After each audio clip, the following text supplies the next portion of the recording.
This is Physics 2211 Lab 5 Collisions by William Barron. The purpose of this lab is to observe and analyze the collision of two objects. By comparing their initial and final kinetic energies, we can determine whether the collision is elastic or inelastic, and whether the linear momentum is conserved. Now, a brief preview of the results is that the collision was inelastic, where Ki did not equal Kf, and the total momentum is not conserved. The fundamental physics principles used were the energy principle, which says the change in energy is equal to the work done on an object in a system, where delta E equals work plus heat, where delta E equals delta K, and where delta K equals 1/2 mv squared.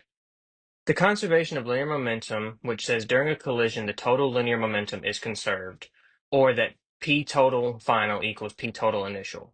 And elastic versus inelastic collisions, where an elastic collision occurs when there is no change in kinetic energy, and an inelastic collision occurs when there is a change in kinetic energy. The system and surroundings and known values. So for this lab, our system is the two cars, and there's nothing else in the surroundings. And the mass of car A is 1 kilogram, and the mass of car B is zero point 0.5 kilograms. This is the tracker data that shows how the two cars moved over time and the results of the collision. So the first image shows the before, and the second image shows thereafter they have already collided. Now, using this data, we can find the velocities for our calculations. And I found that v is approximately 0.2 meters per second. Here's some more calculations. Was the collision elastic or inelastic? Well, I found that delta K of car A was 0.54 joules, and delta K of car B was 0.022 joules. So that shows that the car was inelastic. Now, was the conservation of linear momentum conserved, or does PI equal PF? Well, I found that PI was 0.33 kilogram meters per second and PF was 0.256 kilogram meters per second.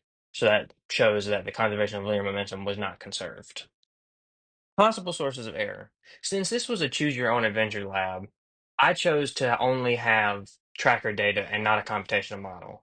So the error is much greater since I did not use a computational model. With that said, the possible sources of error could be incorrect math and also incorrect tracker data since it was done by hand. Now, what does it mean for a collision to be inelastic? An inelastic collision means that the energy was not conserved due to outside forces such as drag and friction.